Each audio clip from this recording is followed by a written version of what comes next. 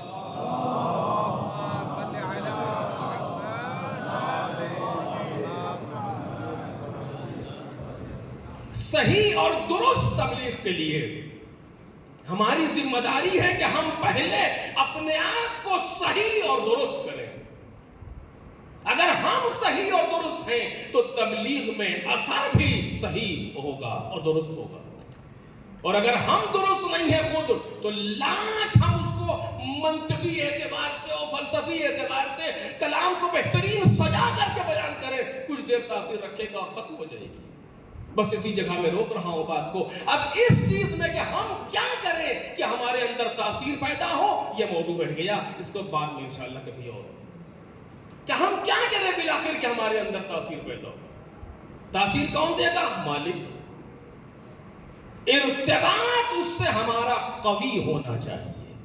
بس میرے عزیز, اب یہاں پر کچھ عملی چیزیں بھی ہیں اور کچھ اور چیزیں ہیں کہ جس کو انشاءاللہ کبھی اور عرض کروں گا آپ کے سامنے, جو بزرگان نے بیان کی ہیں. مجھ جیسا انسان تو محسوس بھی نہیں کر پاتا کہ ہم اس اعتبار سے قوی ہوں اپنے. کہاں ہوں گے؟ اسی حوضے کے اندر کہ پروردگار ہمارے وجود کو مؤثر بنا دے. توجہ کریں, یہ ہماری ذمہ داری ہے حوضے میں رہ کر کے کہ ہم ایسے. کیوں کہا گیا ہے عالم کی صحبت میں 1 ساعت بیٹھنا یا چند لمحے بیٹھنا 70 سال کی عبادت سے بہتر ہے. کیوں؟ چونکہ اس کا وجود مؤثر ہے. وجود مؤثر ہے. عالم کون؟ اب ساری چیزیں ایک کے بعد ایک ہے. عالم کون؟ خالی وہی نہیں کہ جو کتابوں کو پڑھتا یا پڑھاتا ہو، نہ عالم وہ کہ جو خشیت باری تعالی اپنے اندر رکھتا ہو۔ اور آپ مجھ سے بہتر جانتے ہیں، اسی جگہ بات کو روک رہا ہوں میرے عزیزوں، یہ ہماری ذمہ داری ہے کہ ہم ایک درست مبلغ و صحیح مبلغ کے لیے اگر ہم نے قدم رکھا ہے اس راہ میں، تو پہلے اپنے وجود کو اس طرح کا بنائے پروردگار کے سامنے کہ ہمارا وجود قوم کے لیے مؤثر ثابت ہو، بس۔ اور جہاں پہ جتنا زیادہ انسان اس پر محنت کرتا چلا جاتا ہے، آپ دیکھیے بعض ابھی میں نام جانتا ہوں آپ کے سامنے لے لوں منبر سے، کہ جو ایسے لوگ ہیں کہ جو علمی اعتبار سے اتنے قوی نہیں ہیں لیکن قوم میں اتنے مؤثر ہیں کہ حد نہیں، اس وقت موجود ہیں، اور خدا ایسے مبلغین کو سلامت رکھے کہ جو اتنے پڑھے لکھے نہیں ہیں، آج کی اصطلاح میں عرض کر رہا ہوں درسیات کے اعتبار سے اتنے قوی نہیں ہے لیکن قوم میں اتنے مؤثر ہیں کہ حد نہیں، جو بات کہتے ہیں صحیح کہتے ہیں اور صحیح تاثیر رکھتی ہے، کیوں؟ چونکہ وجود ان کا مؤثر بن گیا، وجود مؤثر بن گیا۔ جس شخص سے میں نے پوچھا سوائے تعریف کے کوئی دوسرا جملہ نہیں سنا، یہ کیا ہے؟ یہ وہی ہے کہ خالط الناس مخالطۃ، ان متم بقوا علیکم وان عشتم حنوا علیکم، کہ یہ وہی چیز ہے۔ یہ کیسے ہوگا؟ یہ ہوگا صرف جب ہم اپنے مالک سے اپنا ارتباط قوی کریں، بس۔ اسی جگہ پر بات کو ختم کر رہا ہوں کہ جب ہم اپنے مالک سے اپنا ارتباط قوی کریں، جتنا ارتباط قوی ہوتا جاتا ہے اتنا بندے کی نظر میں کوئی چیز نہیں آتی، ساری چیزیں ختم ہوتی جاتی ہیں، اور پھر یہ کہتا ہوا نظر آتا ہے کہ ترکت الخلق طرا فی ہواک، میں نے سب کچھ ترک کر دیا صرف تیری محبت میں۔ یہ وہی ہے وَكَفَى بِاللَّهِ حَسِيبًا، وَكَفَى بِاللَّهِ حَسِيبًا نہیں پہنچ سکا یہاں تک، وَلَا يَخْشَوْنَ أَحَدًا إِلَّا اللَّهُ وَكَفَى بِاللَّهِ حَسِيبًا، سب کچھ ختم کر دیا میں نے صرف تیرے لیے۔ میرے عزیزوں، ایک مبلغ کے لیے یہ منزل کبھی نہ کبھی تو آنی چاہیے، کبھی نہ کبھی تو آنی چاہیے۔ میں بہت سی باتوں کو نہیں سب کہہ سکا، معذرت خواہ ہوں، گنجائش نہیں تھی، کہ ورنہ اگر ہم اس منزل پر نہیں پہنچ پائے تو کیا تبلیغ اور کیا ہم، کہ جہاں انسان کچھ نظر میں نہ رکھے سوائے باری تعالیٰ کے، کچھ نظر میں نہ آئے اس کے، یہاں پڑھنا وہاں جانا بہت کھل کے نہیں کہہ سکتا ہوں، ضرورت نہیں ہے، اللہ اعلم حیث یجعل رسالتہ، خدا جانتا ہے کس کو کب کہاں کیا کرنا ہے، کب پہنچانا ہے۔ کمی ساری ہماری اپنی طرف سے ہوتی ہے، اس کے لطف میں کوئی کمی نہیں ہے، بندے کے اندر کمی ہے۔ کیوں دوسروں سے، کیوں ان سے انسان کہتا ہوا پھرے اپنے مالک کی بارگاہ میں پہنچے، اپنے پروردگار کی بارگاہ میں پہنچے، کہنا ہے اس سے کہنا چاہیے ہمیں۔ خیر، اور اس منزل پر ہمیں کہیں نہ کہیں تو کہیں محسوس کرنا چاہیے کوئی ہے ہمارا پیدا کرنے والا، کوئی ہے جو ہمیں دیکھ رہا ہے، کوئی ہے جو ہمیں پال رہا ہے، کوئی ہے جو ہمیں محسوس کر رہا ہے۔ وہ سب کچھ کر لے گا جب اسے کرنا ہوگا تو، اور یہ وہی چیز ہے ترک الخلق طرا فی ہواک۔ ہاں عزیزو، جب سب کچھ دے چکے اور اب کچھ نہ رہ گیا، سب کچھ نثار کر دیا اور اب کچھ نہ رہ گیا پاس میں، تو خود اپنی جان کا نذرانہ لے کر کے آگے بڑھے اور یہ کہتے ہوئے چلے کہ سب کچھ اس کی راہ میں دے کر خالق سے شبیر کہے، جان تو تیری جان تھی مالک، میں نے کیا قربان کیا۔ کوئی پہلے کہہ چکے تھے کوئی تحفہ تیرے لائق نہیں پاتا ہے حسین، ہاتھ خالی تیرے دربار میں آتا ہے حسین۔ یہ معمولی مرحلہ نہیں ہے، یہ صرف امام حسین سلام اللہ علیہ کا کوئی شاعرانہ انداز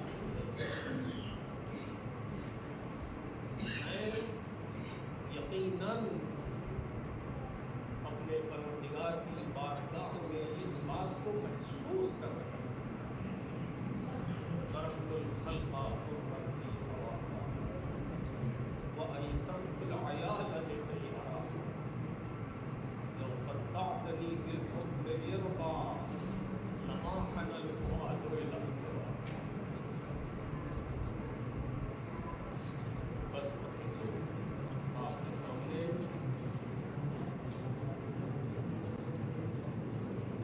آپ متوجہ رہے میں ٹھوکتا رہوں گا، آواز آ ہی جائے گی انشاءاللہ.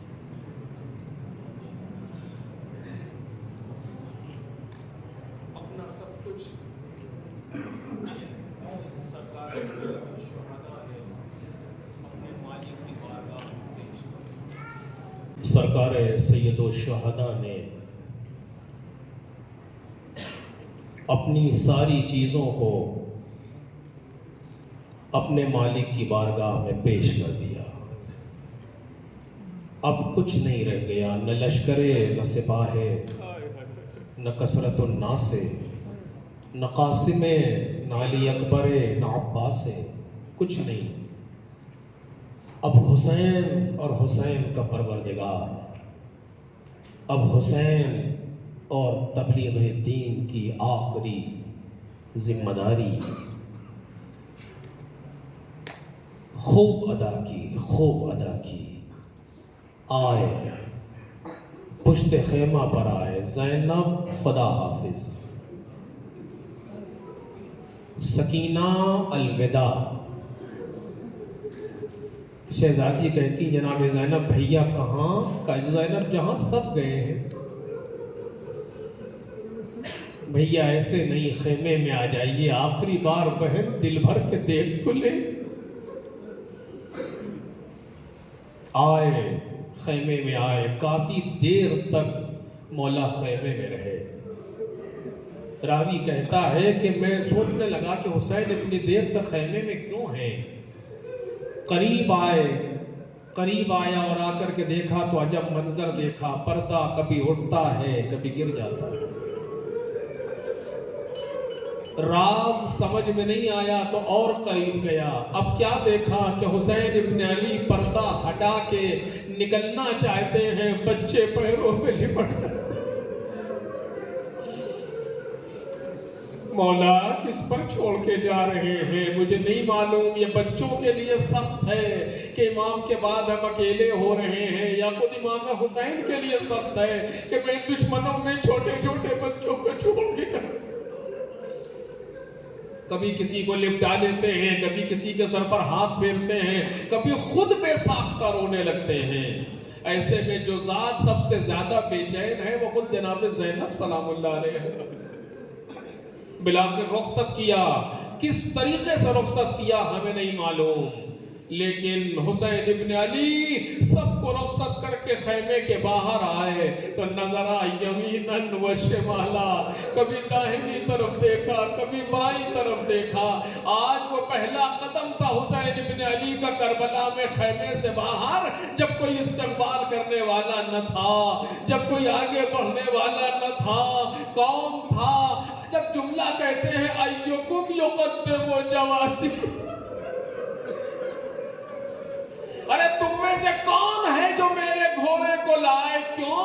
اس لیے کہ اب تک جو میرا گھوڑا لے کر کے آتا تھا وہ میرا ناز بردار بھیا تو اب نہ رہ گیا. مدینے سے چلتے وقت کہا تھا نا قدم یا اخی جوادی، عباس میرے گھوڑے کو لے کر کے آؤ. اب کس سے کہیں حسین کے میرے گھوڑے کو لے کر کے آؤ؟ لہجہ بدل دیا. ایکم یقدم جوادی، تم میں سے کون ہے جو میرے گھوڑے کو لے کر کے آئے؟ کہیں سے کوئی جواب نہ آیا. حسین جب کے چلے باتیں دوپہر رن کو، نہ تھا کوئی کہ جو تھامے رکاب توسن کو. سکینہ چھاڑ رہی تھی قبا کے دامن کو، حسین چپ کے کھڑے تھے جھکائے گردن کو. نہ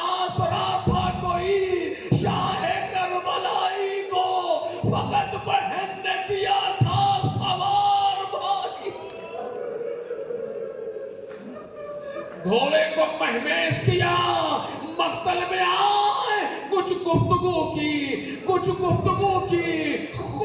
گفتگو کی، حجتوں کو تمام کیا، رسالتوں کو ادا کیا۔ جب کچھ کارگر نہ ہوا تو اب جنگ کی باری آئی، میں اکیلا ہوں، تم ایک ایک کر کے آؤ۔ لوگوں نے جنگ شروع کی، جو سامنے آتا ہے لمحوں میں تہے تیغ۔ عمر سعد نے کہا رے ایسے قابو نہ پاؤ گے، یہ حیدر کرار کا بیٹا ہے، سب مل کر کے حملہ کرو۔ ادھر فوج نے مل کے حملہ کیا، ادھر حسین نے گھوڑے کو مہمیز کر دیا۔ جس طرف جاتے ہیں میدان صاف ہوتا نظر آتا ہے۔ میمنے پر آئے تو میسرے پر الٹ دیا، میسرے پر گئے تو میمنے پر الٹ دیا۔ قلب لشکر میں آئے تو دو حصوں میں تقسیم کر دیا۔ اور جب کوئی بھاگتا ہے تو کہتے ہیں ارے بھاگتے کہاں ہو، تم نے میرے قاسم کو پامال کر دیا۔ ارے بھاگتے کہاں ہو، تم نے میرے جوان کو قتل کر دیا، تم نے میرے بھائی کو قتل کر دیا۔ لڑتے ہوئے چلے، خوب لڑے، لڑتے جب گھوڑے پر سنبھلا نہ گیا تو ذوالجناح کی گردن میں باہیں ڈال دی۔ عجب نہیں کہا ہو اے میرے اسب باوفا، یہ آخری خدمت ہے، وہاں پہنچا دے جہاں میری ماں انتظار کر۔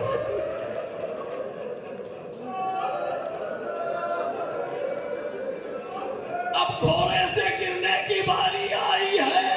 حسین ابن علی پشت فرس سے زمین کی طرف چلے۔ امام نے خوب کہا سلام ہو اس پر جو نہ زین پر تھا نہ زمین پر تھا۔ سینے پر بار محسوس کیا، کون ہو تم، کہاں پر بیٹھے ہو معلوم ہے، لقد ارتقیت مرتقا عظیما۔ ارے اس بلند مقام پر آئے ہو، یہ وہ سینہ ہے جس کو رسول اللہ چوما کرتے تھے۔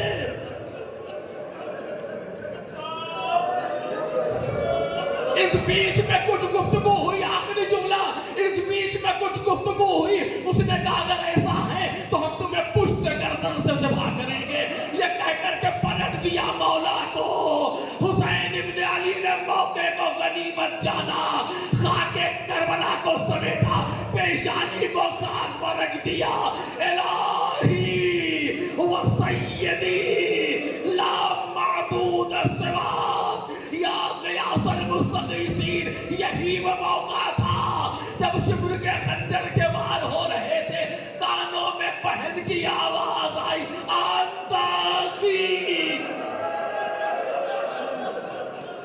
اٹھنا چاہا، اٹھ نہ سکے، ہاتھوں سے اشارہ کیا اے زینب پلٹ جا۔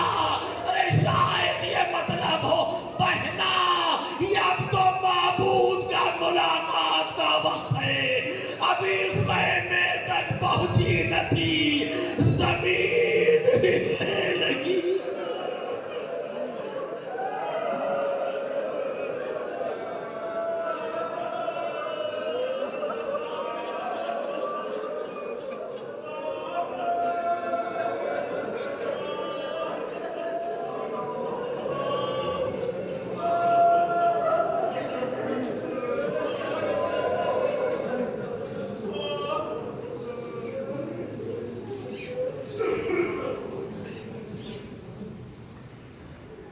سيعلم الذين ظلموا أي منقلب ينقلبون ألا لعنة الله على القوم الظالمين إنا لله وإنا إليه راجعون إلهي رضا بقضائك وتسليما بأمرك لا معبود سواك يا غياث المستغيثين يا راحم المساكين يا غافر المذنبين يا ملجأ العاصين يا إله الأولين والآخرين يا أرحم الراحمين يا أرحم الراحمين۔ حضرات ایک مرتبہ سورہ حمد اور سورہ اخلاص کی تلاوت فرما کر بالعموم تمام محمد اور آل محمد کے چاہنے والے اور بالخصوص مولانا مرحوم کی روح کو بالاخص مدافعان حرم و حریم اہل بیت کے شہداء کے لیے اصال فرما.